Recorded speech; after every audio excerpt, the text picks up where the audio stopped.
नमस्ते बच्चों, सोनालिका ई गुरुकुल में आपका स्वागत है। आपकी अपनी पाठशाला जहां आप हर बार सीख सकते हैं कुछ नया। आज सोनालिका ई गुरुकुल आपके लिए एक प्रसिद्ध लोक कथा लेकर आए हैं। आज हम गौतम बुद्ध और एक भिखारी की कहानी सुनेंगे। गौतम बुद्ध के बारे में तो आपने सुना ही होगा। वे प्राचीन भारत के महान तपस्वी ही नहीं बल्कि एक आध्यात्मिक शिक्षक भी थे, जिन्होंने 6ठी शताब्दी में बौद्ध धर्म का प्रचार किया था। एक समय की बात है, एक बेघर भिखारी था जो घर घर भीख मांगकर अपनी जिंदगी चलाया करता था। वो बेचारा इस बात से बहुत दुखी रहता था कि उसे अपने हर काम के लिए दूसरों के आगे अपने हाथ फैलाने पड़ते हैं। दिन भर वो यही सोचता था कि उसकी जिंदगी में बदलाव कैसे आएगा, और यही सोचकर वो निराश हो जाया करता था।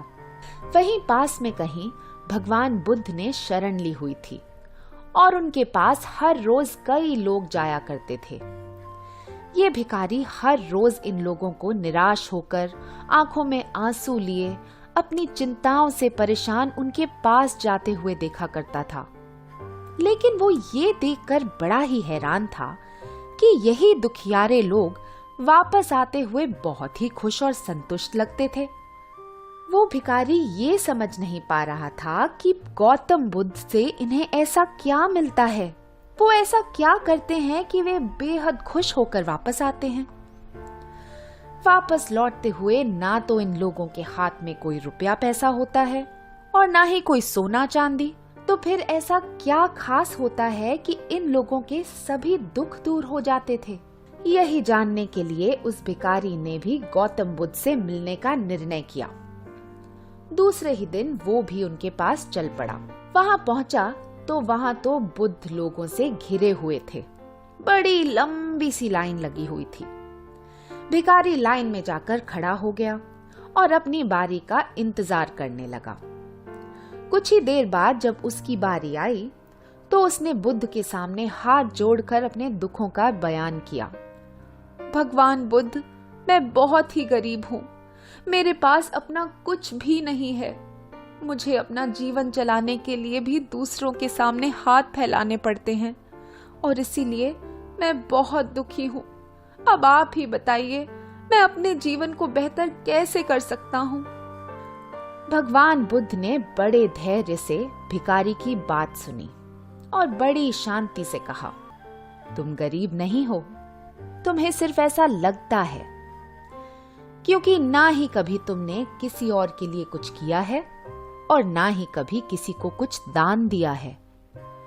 ये सुनकर भिखारी बड़ी उलझन में पड़ गया। लेकिन गुरुदेव, मैं तो सिर्फ एक गरीब भिखारी हूँ। मेरे पास तो अपना कुछ भी नहीं है, तो मैं कैसे किसी को दान दे सकता हूँ और कैसे किसी की सहायता कर सकता हूँ जब मैं खुद ही दूसरों से भीख मांग मांग कर अपनी जिंदगी काट रहा हूँ।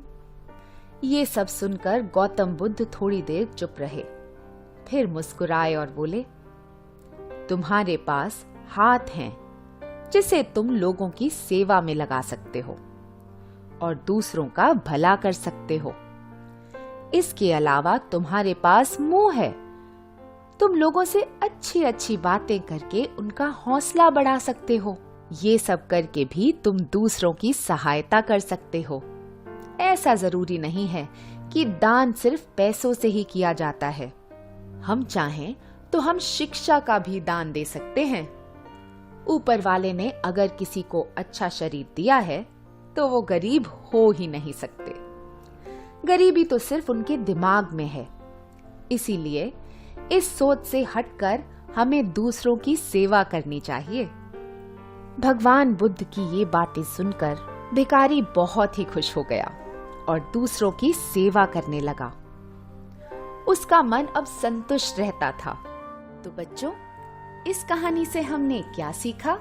हमने ये सीखा कि हम सब इस चिंता में कितना समय बर्बाद करते हैं कि हमारे पास क्या नहीं है, लेकिन हमें इस बात पर ध्यान देना चाहिए कि हमारे पास क्या है और हम किस तरह से उसका अच्छा उपयोग करके दूसरों की सहायता कर सकते हैं।